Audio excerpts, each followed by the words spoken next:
చెల్లించిన చాలా సంతోషకరమైన దినము. పాప ఏంజిల్ విషయంలో దేవుడు మరొక చక్కటి సంవత్సరాన్ని దయాకిరీటంగా ధరింపజేశాడు. లేఖనాలు మనకి తెలియపరుస్తున్నాయి, సంవత్సరమును నీ దయాకిరీటముగా ధరింపజేసి ఉన్నావు. కీర్తనల గ్రంథంలో వ్రాయబడినటువంటి మాట. 165 దావీదు కీర్తన 11వ వచనంలో ఆ మాట మనం చదవగలుగుతాం. సంవత్సరమును నీ దయాకిరీటమును ధరింపజేసి ఉన్నావు అంటే మనిషి యొక్క జీవితంలో ఒక సంవత్సర కాలం పొందాలి అంటే దేవుని యొక్క దయ అనేది చాలా ప్రాముఖ్యమైనది.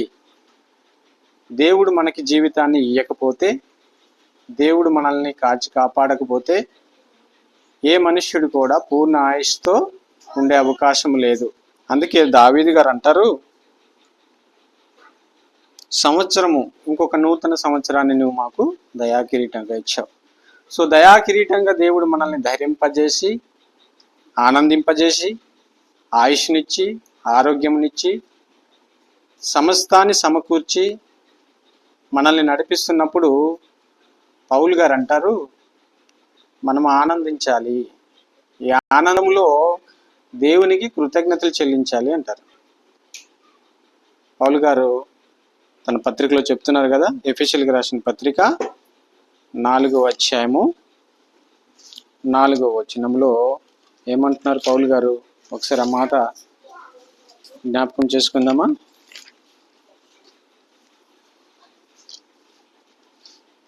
ఫిలిప్పీలకు రాసిన పత్రిక 4వ అధ్యాయము 4వ వచనం అనుకుంటా కదా. ఫిలిప్పీలకు రాసిన పత్రిక 4వ అధ్యాయము 4వ వచనం. ఎల్లప్పుడూ ప్రభువునందు ఆనందించుడి, మరలా చెప్పుదును ఆనందించుడి. 6వ వచనంలో అంటారు కదా, దేనిని గురించి చింతపడకుడి గాని ప్రతి విషయములోనూ ప్రార్థన విజ్ఞాపనల చేత కృతజ్ఞతాపూర్వకముగా మీ విన్నపములను దేవునికి తెలియజేయుడి. అప్పుడు సమస్త జ్ఞానమునకు మించిన దేవుని సమాధానము యేసుక్రీస్తు వలన మీ హృదయములకును మీ తలంపులకును కావలి ఉండును అని అన్నారు. అంటే మనిషి యొక్క జీవితంలో ఏది జరిగినా కూడా, అది కష్టమైన, నష్టమైన, సంతోషమైన, బాధ అయిన ఏ విషయంలో కూడా ప్రభువునందు మాత్రమే ఆనందం అంట.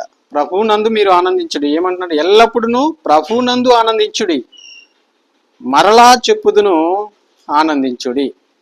సో ఈ సందర్భంలో దేవుడు మనకి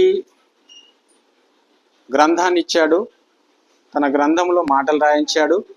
ఆ మాటలు తెలిసినటువంటి మనము, అంటే దేవుని పిల్లలమైన మనము, మన ఇంట్లో ఏ శుభకార్యం జరిగినా కూడా, ఒకవేళ శుభకార్యం కాక వేరే కార్యం జరిగినా కూడా మనం దేవుని యందే ఆనందించాలి. ఇది మనకి బోధిస్తున్నటువంటి మాటలు.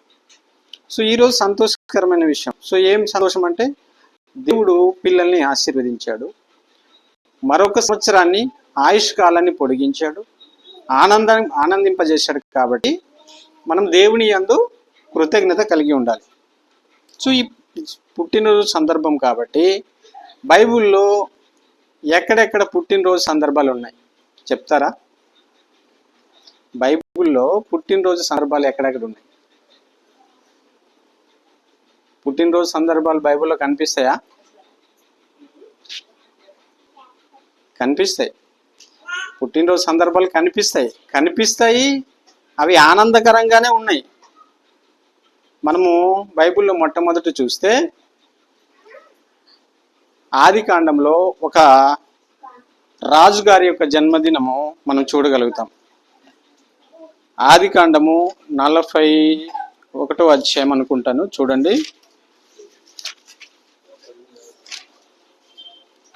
ఆదికాండము 40వ అధ్యాయంలో 40వ అధ్యాయంలో అక్కడ ఐగుప్తు రాజు కనిపిస్తాడు మనకి. ఐగుప్తు రాజు యొక్క జన్మదినము వచ్చిన సందర్భము అక్కడ చూపిస్తున్నాడు. ఎక్కడ? 40వ అధ్యాయము 20వ వచనములో, 3వ దినమందు జరిగినదేమనగా, ఆ దినము ఫరో జన్మదినము గనుక అతడు తన సేవకులందరికీ విందు చేయించి వారి నడుమ పానదాయకుల అధిపతి తలను భక్ష్యకారుల అధిపతి తలను పైకెత్తి. జన్మదినము గనుక, ఫరో యొక్క జన్మదినము. ఫరో ఎవరు? ఆయన ఒక రాజు, ఐగుప్తు దేశానికి రాజు. ఆ రాజు యొక్క జన్మదినం వచ్చింది. మరి రాజుగారి జన్మదినం అంటే మామూలుగా ఉంటుందా? చాలా అట్టహాసంగా ఉంటుంది, చాలా కోలాహలంగా కూడా ఉంటుంది. అందుకే అక్కడ ఏమని రాశాడు? ఆ దినము ఫరో జన్మదినము గనుక అతడు తన సేవకులందరికీ విందు చేయించి. రాజుగారు విందు చేయించారంటే అది మామూలుగా ఉండదు. ఎన్నో రకాల వెరైటీ ఉంటాయి, ఎన్నో రకాలైనటువంటి డ్యాన్సులు ఉంటాయి, పాటలు ఉంటాయి, రకరకాలైనటువంటి విధంగా చేస్తారు. అయితే దేవుడు మనకి ఏం నేర్పిస్తున్నాడంటే లేఖనాల ద్వారా, విందులు వినోదాలు ఆర్భాటాలు కాదు కానీ మీరు ప్రభువునందు మాత్రమే ఆనందించండి. దానికి ముఖ్య కారణం ఏంటంటే, మీరు సంతోషించడానికి ప్రధాన కారణం దేవుడు. దేవుడు ఆశీర్వదిస్తాడు, దేవుడు మనల్ని కాచి కాపాడాడు, దేవుడే మనకి ఒక సంవత్సరాన్ని దయాకిరీట ఇస్తాడు. కాబట్టి మీరు ప్రభువునందు ఆనందించండి అని చెప్తున్నాడు. సో ఇక్కడ రాజుగారి జన్మదినం చూసాము. ఇంకొక జన్మదినం ఉంది క్రొత్త నిబంధనలు కూడా, ఆయన కూడా రాజుగారే. అది ఎక్కడ ఉందో చెప్తారా?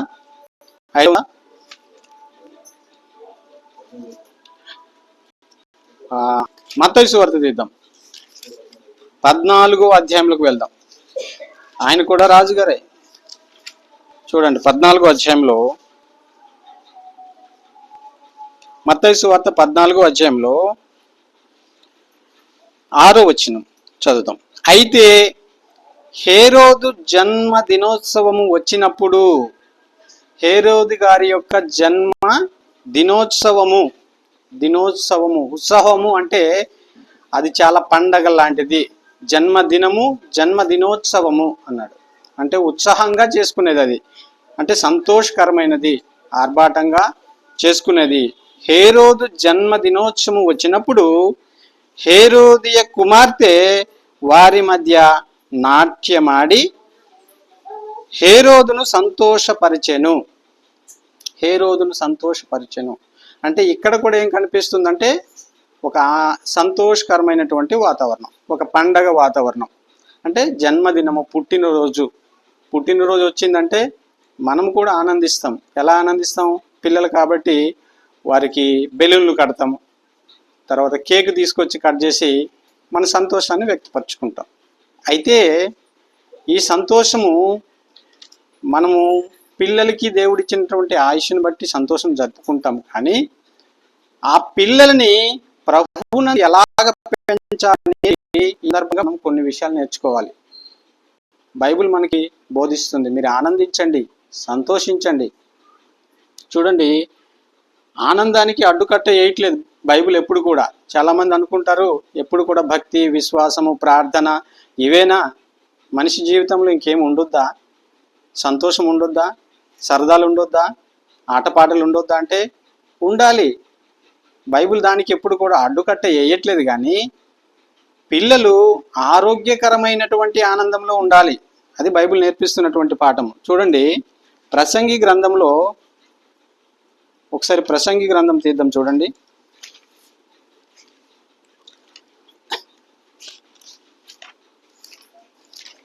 12వ అధ్యాయము, ప్రసంగి 11వ అధ్యాయము చదువుదాం. ప్రసంగి గ్రంథము 11వ అధ్యాయము 9వ వచనం నుండి చదువుదాం. యవ్వనుడా, నీ యవ్వనమందు సంతోషపడము అన్నాడు. నీ యవ్వన కాలం బట్టి నువ్వు బాధపడు అనలేదు, లేకుంటే సంతోషాలకు దూరంగా ఉండు అని చెప్పలేదు. కానీ బైబిల్ ఏం చెప్తుందంటే, యవ్వనుడా నీ యవ్వనమందు సంతోషపడము, నీ యవ్వన కాలమందు నీ హృదయమును సంతుష్టిగా ఉండనిము. అంటే యవ్వన కాలములో పిల్లల యొక్క మనస్సు ఏ రకంగా ఉంటుందో దేవునికి తెలుసు. కాబట్టి దేవుడు ఏమంటున్నాడంటే, యవ్వన కాలంలో ఉన్నటువంటి పిల్లలు వారి యొక్క జన్మదినం వచ్చినప్పుడు జరుపుకోవచ్చు, ఆనందపడవచ్చు, తల్లిదండ్రులతో సంతోషంగా గడపవచ్చు. ఇంకేమంటున్నాడు, యవ్వనుడా నీ యవ్వన కాలమందు సంతోషపడము, నీ యవ్వన కాలమందు నీ హృదయమును సంతుష్టిగా ఉండనిమ్ము, నీ కోరిక చెప్పునను నీ దృష్టి యొక్క ఇష్టము చెప్పునను ప్రవర్తించుము. అయితే వీటన్నిటిని బట్టి దేవుడు నిన్ను తీర్పులోనికి తెచ్చునని జ్ఞాపకం ఉంచుకును అన్నాడు. సంతోషపడమన్నాడు, ఆనందించమన్నాడు, కేకులు కట్ చేసుకోండి, తినండి, బిర్యానీ చేసుకొని తినండి, అన్నీ చేయండి, హ్యాపీయే. కాకపోతే దాంట్లో తప్పులు జరగొద్దు, దేవునికి భయపడుతూ ఆనందించాలి. అందుకే పౌలు గారు చెప్పిన మాట అదే, మీరు ఆనందించండి కానీ ప్రభువునందు ఆనందించండి. దేవుడు మనకి ఇప్పుడు మనం ఎలా ఆనందిస్తున్నాము, ఏంజిల్ విషయంలో ప్రభువునందు ఆనందిస్తున్నాం. ఎలాగా, దేవుని యొక్క మాటలు వింటున్నాం, దేవునికి పాటలు పాడాం, ప్రేయర్ చేస్తున్నాం, మనమందరం కూడా దేవుని పిల్లలము అందరము కూడుకున్నాం. సో ఇది ఎలాంటి ఆనందము, ప్రభువునందు ఆనందం. సో లోక సంబంధమైన ఆనందం ఎలా ఉంటుంది, అల్లరితో కూడిన ఆటపాటలు ఉంటాయి, వారి యొక్క ఆనందం వేరే ఉంటుంది, అక్కడ వినోదాలు ఉంటాయి. అది దేవునికి ఇష్టమైనది కాదు. అదే అంటున్నాడు కదా, అల్లరితో కూడిన ఆటపాటలనైనను ఏముండొద్దు అని చెప్తున్నాడు. అది ఎక్కడ చెప్పాడు, కొరింథీయులకు రాసిన పత్రికలో అనుకుంటా. ఒకసారి చూద్దాము, కొరింథీయులకు రాసిన పత్రిక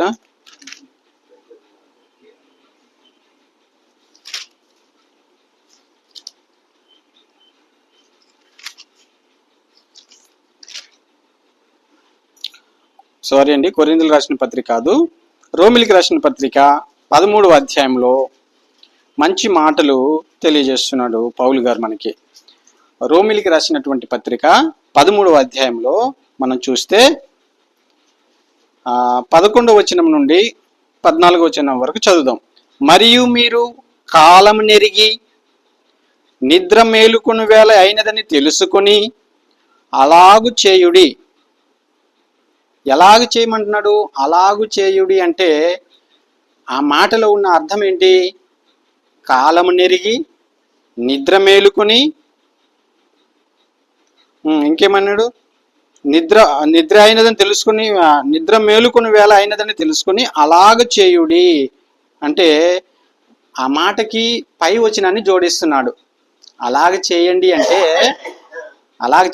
అంటే కింద చెప్పిన మాటకి పై వచనాన్ని జోడిస్తున్నాడు. పై వచనం ఏమన్నాడు, 10వ వచనంలో ప్రేమ పొరుగువానికి కీడు చేయదు కనుక ప్రేమ కలిగియుట ధర్మశాస్త్రమును నెరవేర్చుట అన్నాడు.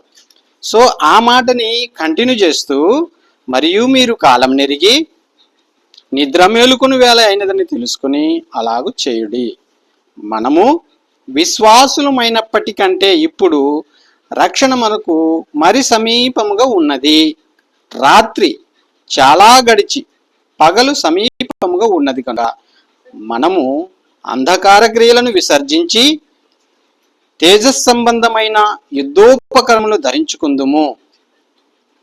అల్లరితో కూడిన ఆటపాటలనైనను మత్తైనను లేకయు, కామ విలాసములనైనను పోకిరి చేష్టలనైనను లేకయు, కలహమైనను మత్సరమైనను లేకయు, పగటియందు నడుచుకున్నట్లు మర్యాదగా నడుచుకుందుము.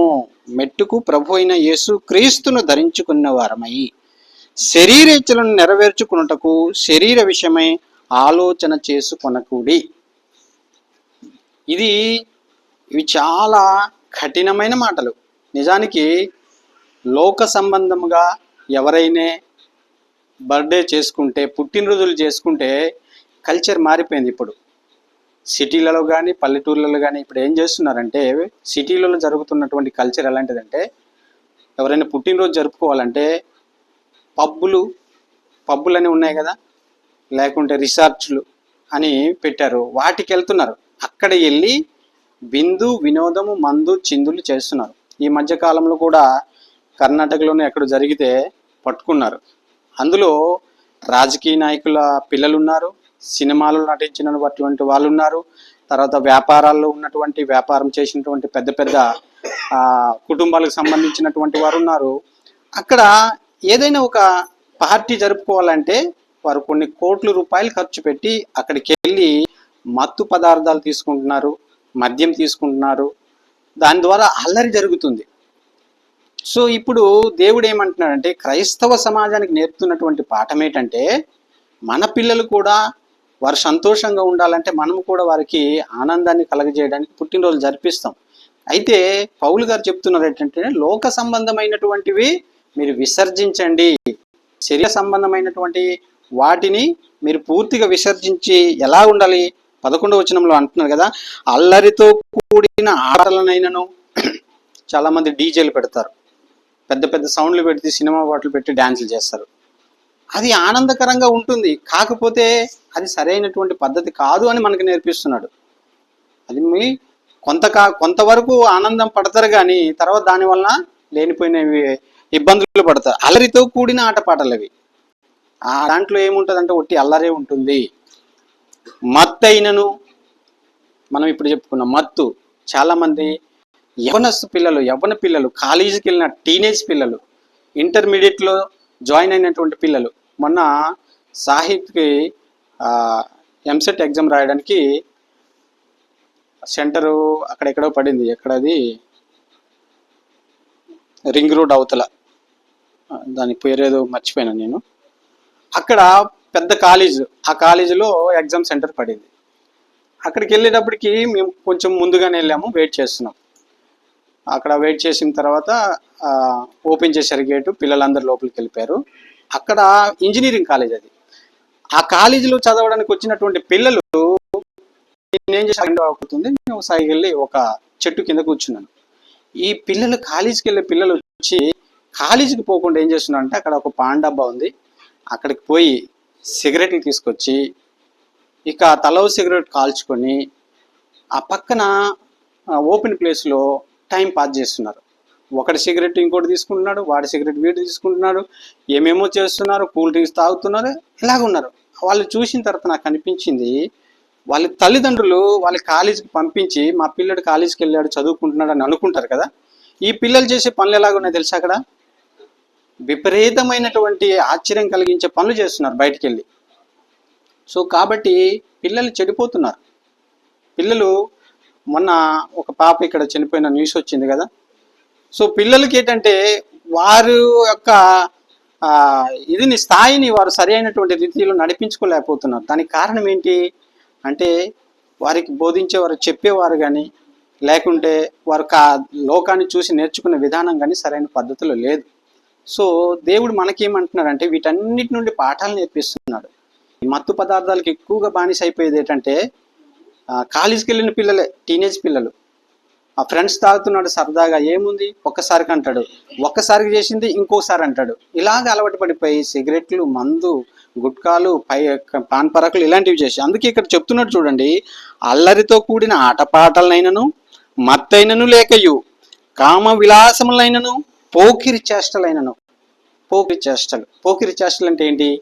ఆడపిల్లలు రోడ్డు మీద వెళ్తుంటారు, వారిని కామెంట్ చేస్తుంటారు పక్కన కూర్చొని, నువ్వు అలా ఉన్నావు, ఇలా ఉన్నావు, నువ్వు అది ఇది అని చెప్పి కామెంట్ చేస్తుంటారు, తప్పుగా బిహేవ్ చేస్తుంటారు. ఇది యవ్వన పిల్లల్లోనే కనిపిస్తుంది.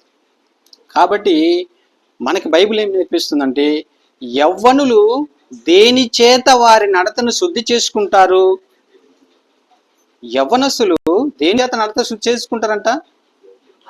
దేవుని యొక్క వాక్యమును నేర్చుకునుట చేత, సరిగా చూసుకునుట చేత. చూడండి, కీర్తనల గ్రంథంలో మాట ఉంది.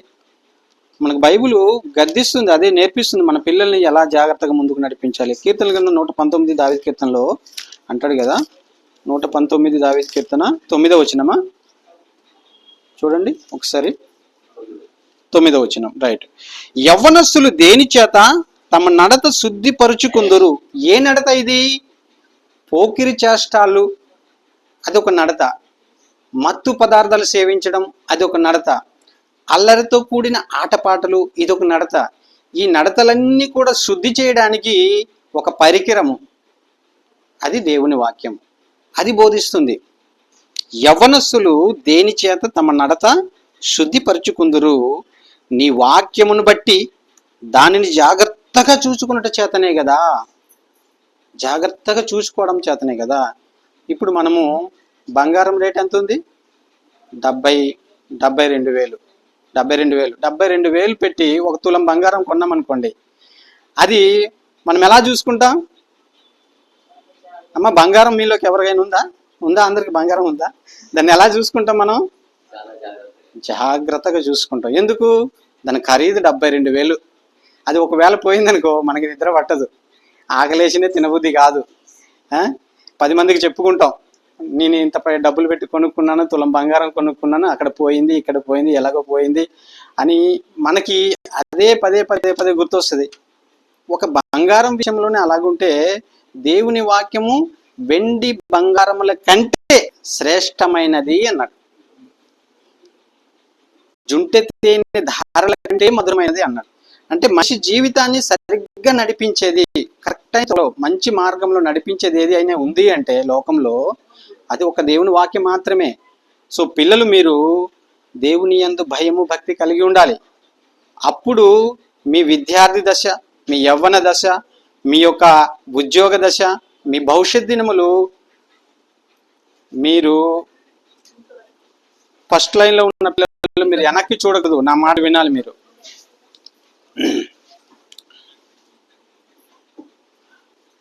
మీరు నా మాటలు వినాలి. ముందు వరుసలో ఉన్నాం, మీకోసమే నేను చెప్తున్నా. ఆ సైడ్ ఉన్న వాళ్ళ కోసం నేను వదిలేస్తా, ఈ సైడ్ ఉన్న వాళ్ళకి ఈ సైడ్ వదిలేస్తా, మీకోసమే చెప్తున్నా.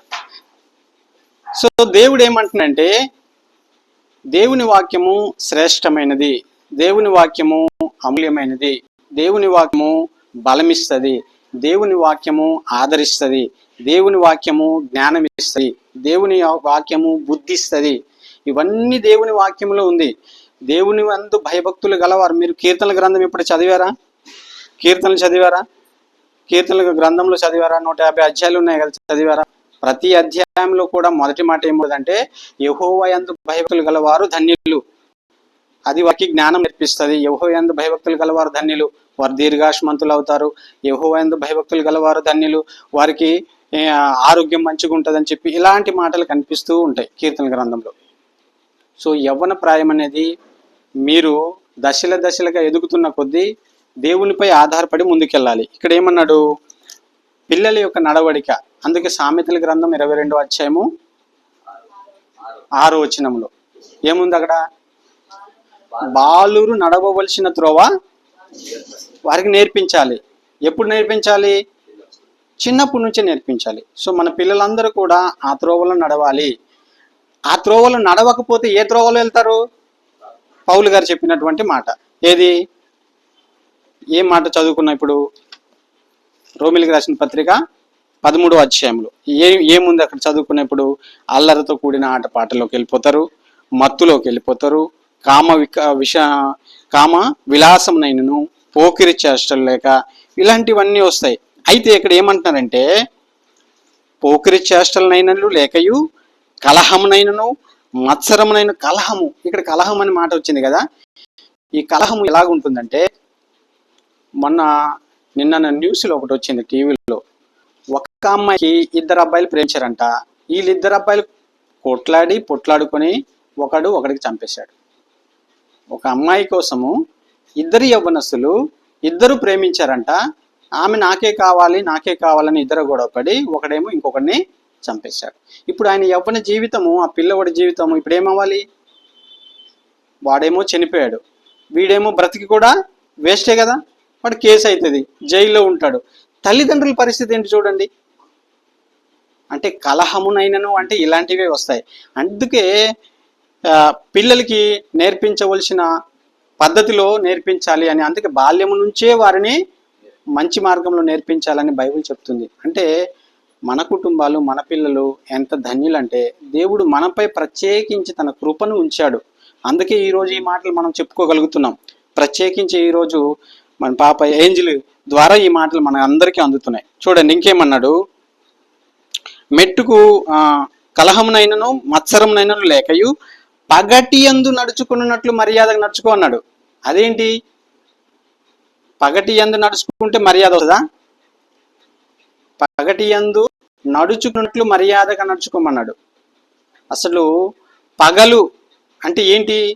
పగలు అనే మాటకి ఇక్కడ చెప్తున్నటువంటి మాటకి ఏంటంటే వెలుగులో నడుస్తున్నటువంటి సందర్భాన్ని, అంటే కరెక్ట్ అయినటువంటి వేలో మంచి మార్గంలో వెళ్తున్నటువంటి సందర్భాన్ని పౌలు గారు ఏం చెప్తున్నారంటే, పగటి కాలమందు మీరు నడిస్తే ముందుకు రాయి ఉన్నదా, ఇలా గుంత ఉన్నదా, లేకపోతే మట్టి ఉన్నదా, ఏమున్నది, మనం వెళ్ళే దారిలో ఏమేమి ఉన్నాయో వాటిని చూసుకొని మనము క్రింద పడకుండా సరైనగా ఎలాగైతే మనం నడుచుకుంటూ వెళ్తామో అవన్నీ పగటి కాలమందు ఎలా కనిపిస్తాయో మీరు దేవునిలో ఉంటే మీ జీవితము అలాగా ఉంటుంది. సో మర్యాద నేర్పిస్తుంది అంట. చీకటిలో నడిచామనుకోండి మనకేం కనబడదు, సో మనకేమవుతుంది, ఇబ్బంది పడవలసి వస్తుంది. కానీ పగలు ఎలాంటిదంటే మర్యాదను నేర్పిస్తుంది అంటున్నాడు దేవుడు. అదే అంటున్నాడు చూడండి, పగటి యందు నడుచుకున్నట్లు మర్యాదగా నడుచుకుందుము, మెట్టుకు ప్రభువైన యేసుక్రీస్తును ధరించుకొనిన వారై శరీరేచ్ఛలను నెరవేర్చుకున్నటకు శరీరమై ఆలోచన చేసుకొనకుడి. అలాంటి విషయాల్లో ఆలోచన చేయొద్దు అని చెప్పి నువ్వు బాగా వింటున్నావు, నేను చూస్తున్నా. సో ఈ రకంగా చెప్తుందనమాట. కాబట్టి పిల్లల విషయంలో యవ్వనస్తులైనటువంటి పిల్లలు మీరు దేవుని యందు భయభక్తులు కలిగి ఉండాలి. చూడండి, యేసుక్రీస్తు ప్రభువారు గురించి మనకు తెలుసు కదా, లూకా సువార్త. ఒకసారి ఆ మాటలు చూద్దామా? లూకా సువార్త 2వ అధ్యాయంలోకి వెళ్ళండి.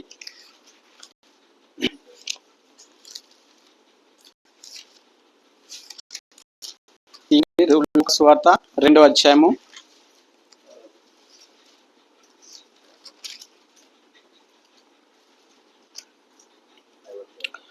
40 వచనం, 2:40లో బాలుడు జ్ఞానముతో నిండుకొనుచు ఎదిగి బలము పొందుచుండెను, దేవుని దయ ఆయన మీద నుండెను. యవనస్తులైన పిల్లలు ఈ మాట ఎప్పుడు కూడా మనసులో ఉంచుకోవాలి. యేసు ప్రభు వారు ఎవరు మీకు తెలుసా? యేసు ప్రభు ఎవరు తెలీదా? యేసు ప్రభు ఎవరని మనం చెప్తుంటాం, మనము క్లాస్లో చర్చిలో చెప్తుంటామంటే, కొలసీలకు రాసిన పత్రిక 1వ అధ్యాయము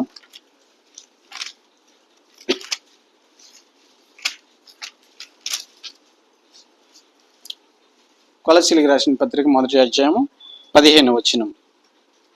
ఎవరైనా చదివితే తీస్తే చదవండి. ఆయన ఎవరు? ఈయన ఆయన అంటే యేసుక్రీస్తు ప్రభు గురించి పౌలు గారు చెప్తున్నటువంటి మాట. అదృశ్య దేవుని స్వరూపి. యేసుక్రీస్తు ఎవరు? అదృశ్య దేవుని స్వరూపి. అంటే యేసుక్రీస్తు ప్రభువారు దైవ స్వరూపి, దేవునితో సమానుడు. ఫిలిప్పి తీయండి, పక్కనే ఉన్నటువంటి అధ్యాయం. ఫిలిప్పీలకు రాసిన పత్రిక 2వ అధ్యాయం తీయండి. తీసారా? 6వ వచనము. ఫిలిప్పీ,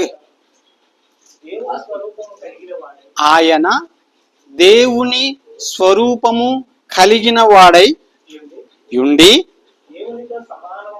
దేవునితో సమానముగా ఉండుట విడిచిపెట్టకూడని భాగ్యమని ఎంచుకొనలేదు.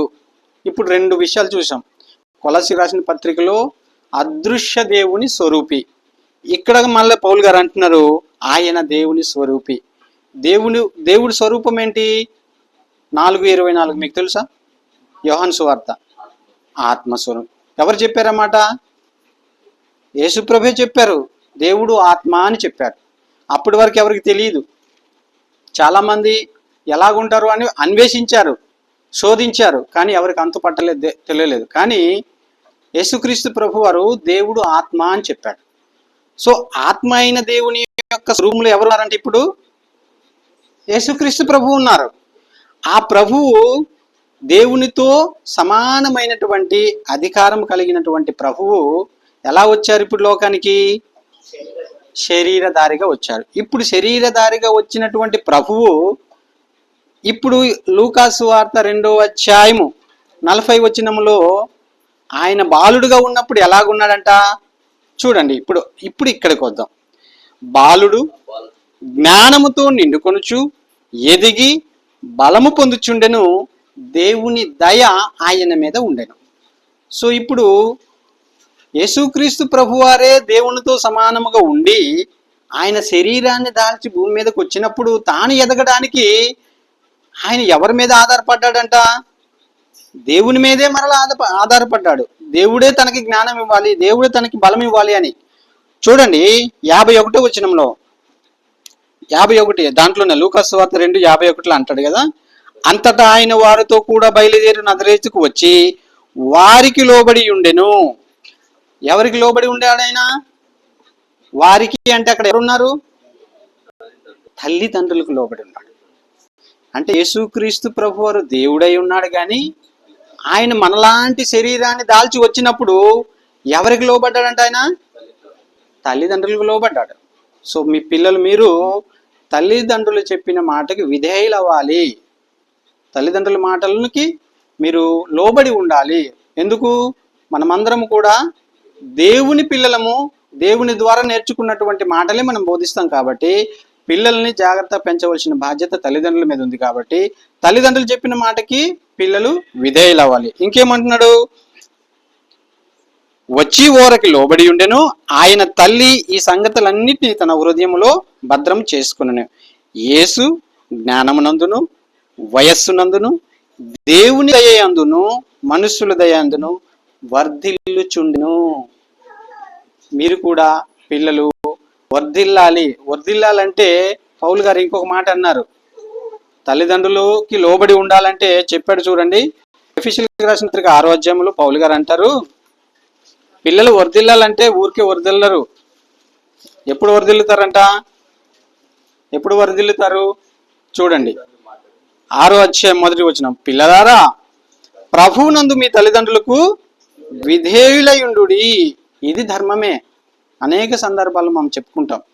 సో పిల్లలు ఎదగడానికి, బలం పొందడానికి, జ్ఞానం పొందడానికి, వారు వర్ధిల్లడానికి, దీర్ఘాయుష్మంతులుగా ఉండడానికి దేవుడు బాధ్యత ఎవరి మీద పెట్టాడంటే పిల్లల మీద కాదు, తల్లిదండ్రుల మీద పెట్టాడు. తల్లిదండ్రులు బాల్యం నుండి వారిని ఏం చేయాలంట? మంచి మార్గంలో నడపాలని మనకి జ్ఞాని అయిన సొలొమోను చెప్పాడు. బాలుడు నడవవలసిన త్రోవ వారికి ఎప్పుడు నేర్పించాలి? బాల్యం నుంచే నడపాలి. అప్పుడు వారు యవ్వన ప్రాయంలోకి వచ్చినప్పుడు, ఇప్పుడు ఈ పిల్లలు ఈ వయసులోకి వచ్చినప్పుడు వారి యొక్క నడత సరిగా ఉందా లేదా అని ఎప్పుడు చూసుకుంటారు? దేని ద్వారా? వాక్యం ద్వారా చూసుకుంటారు. మనం అద్దం ముందుకు వెళ్తాం కదా, మనం సరిగా ఉన్నామా, మన బట్టలు సరిగా ఉన్నాయా, మన ముఖం సరిగా ఉందా లేదా, మన జుట్టు చెరిగిపోయిందా, ఇవన్నీ అద్దం దగ్గరికి వెళ్ళినప్పుడు మనం సరి చేసుకునడానికి అద్దము ఒక వస్తువు, సరిగా చేసేది అది ఒక ఆయుధం. సో దేవుని వాక్యం కూడా అద్దం లాంటిది అని చెప్పబడింది బైబిల్లో. సో యవ్వన పిల్లలు వారి యవ్వన ప్రాయము ఎలా నడిపించుకోగలుగుతారంటే దేవుని వాక్యం దగ్గరికి వచ్చినప్పుడు. అందుకే సంతోషపడాలి, ఆనందించాలి, యవ్వన ప్రాయమే హ్యాపీగా ఉండాలి. అది ప్రసంగి చెప్పారు కదా, జ్ఞానేని సొలొమోను చెప్పాడు, యవ్వనుడా నీ యవ్వన కాలమందు నువ్వు సంతోషించు, ఆనందించు, నీ మనసులో ఏమనిపిస్తుందో నీ కోరిక ఇష్టం చెప్పు నడు, కానీ దేవుడు ఉన్నాడు అని గుర్తుపెట్టుకో అంటున్నాడు.